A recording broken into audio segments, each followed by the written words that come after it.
دنیا کی ایسی جگہ جہاں سورج کی روشنی صرف ایک دفعہ گئی اور تا قیامت دوبارہ نہیں جائے گی۔ کیا آپ جانتے ہیں کہ وہ کون سی جگہ ہے؟ کیا آپ جانتے ہیں کہ فرعون اصل میں کون تھا؟ اللہ تعالیٰ نے حضرت موسیٰ علیہ السلام کو فرعون سے کیسے بچایا؟ فرعون اور اس کی فوج آخر کیسے ڈوبی؟ جب موسیٰ علیہ السلام کے سامنے فرعون کے سارے جادوگر آئے تو انہیں شکست فاش کیسے ہوئی؟ انفو ٹرینڈ ٹی وی کے تمام دیکھنے والوں کو السلام علیکم۔ ایک دفعہ ایک عیسائی بادشاہ نے چند سوالات لکھ کر حضرت عمر رضی اللہ تعالیٰ عنہ کے پاس بھیجے اور ان کے جواب آسمانی کتابوں کی روح سے دینے کا مطالبہ کیا۔ ان میں سے ایک سوال تھا کہ دنیا میں وہ کون سی جگہ ہے جہاں آغاز سے لے کر قیامت تک صرف ایک دفعہ سورج کی کرنیں پڑی، نہ پہلے کبھی وہاں پڑی تھی نہ آئندہ کبھی پڑیں گی۔ حضرت عمر رضی اللہ تعالیٰ عنہ نے حضرت عبداللہ بن عباس رضی اللہ تعالیٰ عنہ کو فرمایا کہ ان سوالات کے جوابات لکھ دیں۔ حضرت عبداللہ رضی اللہ تعالیٰ عنہ نے اس سوال کا جواب لکھا کہ وہ زمین سمندر کی کہاڑی کلزم کی طے ہے کہ جہاں فرعون مردود غرق ہوا تھا۔ حضرت موسیٰ علیہ السلام کے معجزے سے دریا خشک ہوا تھا، پھر حکم ہلائی سے سورج نے بہت جلد سکھا دیا۔ حضرت موسیٰ اپنی قوم بنی اسرائیل کے ساتھ پار چلے گئے اور جب فرعون اور اس کا لشکر داخل ہوا تو وہ غرق ہو گیا۔ اس زمین پر سورج ایک دفعہ لگا، پھر قیامت تک کبھی نہیں لگے گا۔ قرآن پاک میں حضرت موسیٰ کا قصہ اس طرح بیان کیا گیا ہے۔ حضرت یعقوب علیہ السلام کی اولاد بنی اسرائیل کو مصر میں رہتے ہوئے کافی مدت گزر چکی تھی۔ چونکہ باہر سے آئے ہوئے تھے اس لیے مصری انہیں اچھی نظر سے نہیں دیکھتے تھے۔ اس زمانے میں مصر کا ہر بادشاہ فرعون کہلاتا تھا۔ فرعون نے ایک خواب دیکھا جس کی تعبیر یہ بتائی گئی کہ بنی اسرائیل کا ایک لڑکا تیری حکومت کے زوال کا باعث ہوگا۔ اس پر فرعون نے حکم دیا کہ بنی اسرائیل میں جو لڑکا پیدا ہو اسے قتل کر دیا جائے۔ اسی زمانے میں حضرت موسیٰ علیہ السلام عمران کے گھر میں پیدا ہوئے۔ ماں باپ کو پریشانی اور فکر ہوئی کہ اب کیا ہوگا۔ آخر خداوند کریم نے آپ کی والدہ کے دل میں یہ بات ڈال دی کہ اس معصوم بچے کو صندوق میں ڈال کر دریائے نیل میں بہا دو۔ حضرت موسیٰ علیہ السلام کی والدہ نے ایسا ہی کیا اور اپنی بڑی لڑکی کو بھیجا کہ وہ صندوق کے ساتھ ساتھ کنارے پر جائے اور دیکھے کہ خدا کس طرح اس کی حفاظت کرتا ہے۔ جب یہ صندوق تیرتا ہوا شاہی محل کے قریب پہنچا تو فرعون کے گھرانے کی عورتوں میں سے ایک نے اس کو دیکھ کر باہر نکلوا لیا، اور جب اس میں ایک خوبصورت بچے کو دیکھا تو خوش ہوئی اور اس بچے کو محل میں لے گئی۔ فرعون کی کوئی اولاد نہ تھی۔ جب اس کی بیوی آسیہ نے ایک حسین و جمیل بچے کو دیکھا تو بہت خوش ہوئی۔ اتنے میں فرعون بھی آ گیا اور اس کے قتل کا حکم دے دیا۔ فرعون کی بیوی نے منت سماجت کی اور کہا کہ اس معصوم کو قتل نہ کرو، کوئی بڑی بات نہیں اگر یہی بچہ میری اور تیری آنکھوں کا نور اور دل کا سرور بن جائے۔ حضرت موسیٰ علیہ السلام فرعون کے گھر میں پل کر جوان ہوئے۔ ایک دن آپ شہر سے باہر جا رہے تھے کہ آپ نے دیکھا کہ ایک مصری ایک اسرائیلی کو تنگ کر رہا ہے۔ جب حضرت موسیٰ علیہ السلام اس کے قریب سے گزرے تو اسرائیلی نے حضرت موسیٰ علیہ السلام سے فریاد کی۔ آپ نے مصری کو سختی اور جبر سے روکنے کی کوشش کی لیکن مصری نہ مانا۔ اس پر حضرت موسیٰ نے غصے میں آ کر مصری کو ایک ایسا تھپڑ مارا کہ وہ وہیں ڈھیر ہو گیا۔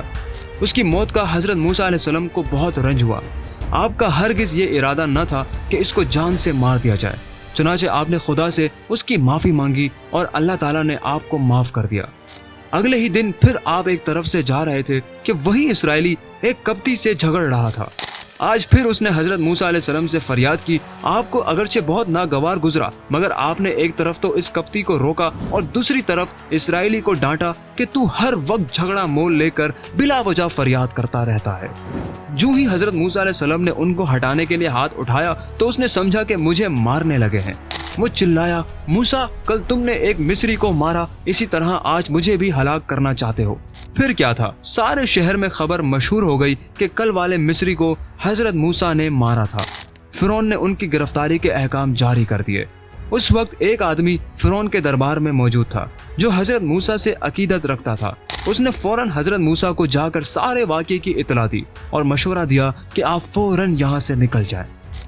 چنانچہ حضرت موسیٰ بے سر و سامانی کے عالم میں نکل کھڑے ہوئے اور منزلیں طے کرتے ہوئے مدین کے شہر جا پہنچے۔ ایک دن حضرت موسیٰ بکریاں چراتے ہوئے دور نکل گئے۔ رات ہو گئی اور آپ راستہ بھول گئے۔ رات بڑی سرد اور تاریک تھی۔ آپ کو آگ کی تلاش ہوئی، ادھر ادھر دیکھا، سامنے کو کوہ سینا پر چمکتا ہوا شعلہ نظر آیا۔ آپ نے اپنی بیوی سے کہا تم یہی ٹھہرو، میں وہاں سے آگ لے آؤں اور ہو سکتا ہے وہاں کوئی ایسا آدمی مل جائے جو ہمیں سیدھا راستہ بتا سکے۔ آپ چلے جا رہے تھے اور آگ دور ہوتی جا رہی تھی۔ جب کچھ دور تک چلنے کے بعد بھی آگ سے دور رہے تو حضرت موسیٰ علیہ السلام خوف کھانے لگے اور قریب تھا کہ واپس ہو جائیں کہ آواز آئی، اے موسیٰ، میں تیرا پروردگار ہوں، اپنا جوتا اتار دے، یہ طوٰ کی مقدس وادی ہے، میں نے تجھ کو رسالت کے لیے چن لیا ہے، بس جو حکم دوں اس کو غور سے سن۔ حضرت موسیٰ علیہ السلام یہ آواز سن کر چونکے اور اپنے جوتے اتار دیے۔ خوشی اور مسرت سے حیران کھڑے تھے کہ آواز آئی، موسیٰ، تیرے داہنے ہاتھ میں کیا ہے؟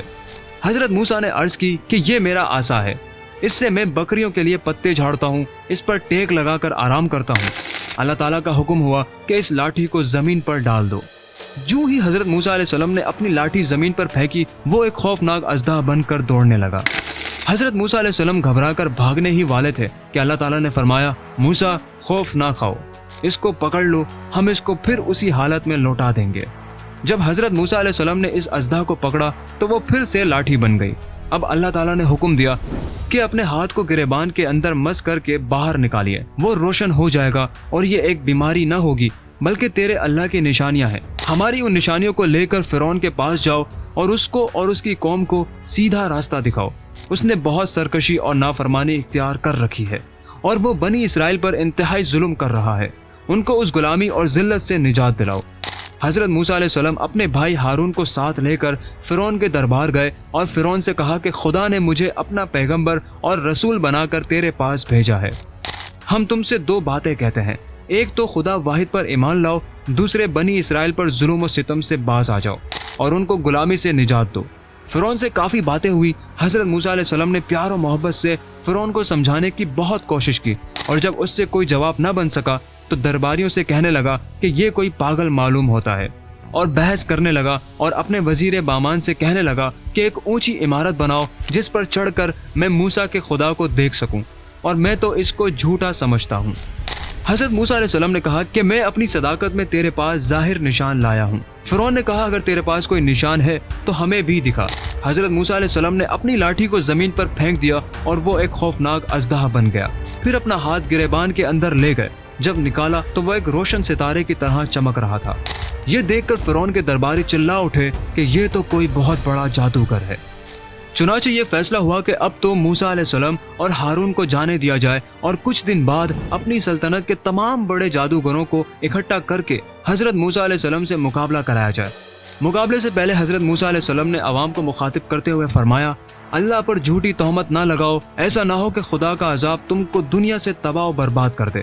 جادوگروں نے آگے بڑھ کر کہا کہ ان باتوں کو جانے دو، اب ذرا دو دو ہاتھ ہو جائیں، اب یہ بتاؤ کہ پہل تم کرو گے یا ہم کریں۔ آپ نے دیکھا کہ اب ان پر کوئی بات اثر نہیں کرتی تو آپ نے فرمایا کہ پہل تمہاری طرف سے ہونی چاہیے۔ اب ان جادوگروں نے اپنی رسیاں باندھ اور لاٹھیاں زمین پر ڈال دی، جو اژدہا بن کر زمین پر دوڑنے لگے۔ یہ دیکھ کر حضرت موسیٰ علیہ السلام کچھ گھبرا گئے، مگر اسی وقت خدا کا حکم ہوا، موسیٰ خوف نہ کھاؤ، ہمارا وعدہ ہے تم غالب رہو گے، اپنی لاٹھی کو زمین پر ڈال دو۔ حضرت موسیٰ علیہ السلام نے فوراً اپنا عصا زمین پر پھینک دیا اور وہ ایک خوفناک اژدہا بن گیا جس نے تمام جادو کے زور سے بنے ہوئے نمائشی سانپوں کو نگل لیا۔ جادوگر یہ دیکھ کر سخت حیران ہوئے اور پکار اٹھے کہ موسیٰ علیہ السلام کا یہ عمل جادو نہیں بلکہ خدا کا معجزہ ہے، اور فوراً سجدے میں گر پڑے اور اعلان کیا کہ ہم موسیٰ علیہ السلام اور ہارون کے خدا پر ایمان لے آئے ہیں۔ جادوگروں نے کہا کہ اب سچائی ہمارے سامنے آ گئی ہے، اب تو جو کچھ کرنا چاہتا ہے کر گزر، ہم ایک خدا پر ایمان لا چکے ہیں۔ یہ دیکھ کر اسرائیلی نوجوانوں کی ایک جماعت بھی حضرت موسیٰ علیہ السلام پر ایمان لے آئی۔ جب حضرت موسیٰ علیہ السلام کو فرعون اور اس کے درباریوں کے منصوبوں کا علم ہوا تو بنی اسرائیل کے لوگوں نے کہا، موسیٰ، ہم تو پہلے ہی مصیبتوں میں پھنسے ہوئے تھے، تیرے آنے سے کچھ امید بندی تھی، مگر تیرے آنے کے بعد تو اور بھی مصیبت آ گئی ہے۔ حضرت موسیٰ علیہ السلام نے ان کو تسلی دی اور کہا کہ گھبراؤ نہیں، اللہ کا وعدہ سچا ہے، تم ضرور کامیاب رہو گے اور تمہارا دشمن ہلاک ہوگا۔ اب فرعون اور اس کے درباریوں میں حضرت موسیٰ علیہ السلام کے قتل کے مشورے ہونے لگے۔ ان میں ایک مرد مومن بھی تھا جو اپنے ایمان کو چھپائے ہوئے تھا۔ اس نے کہا، تم ایک ایسے شخص کو مارنا چاہتے ہو جو سچی بات کہتا ہے اور تمہارے پاس اپنی سچائی میں بہترین نشانیاں لایا ہے۔ اگر وہ جھوٹا ہے تو تم کو اس سے کچھ نقصان نہیں پہنچے گا، اور اگر وہ سچا ہے تو پھر اس کے وعدوں سے ڈرو جو وہ خدا کی جانب سے سناتا ہے۔ لیکن فرعون اور اس کے سرداروں پر کوئی اثر نہ ہوا۔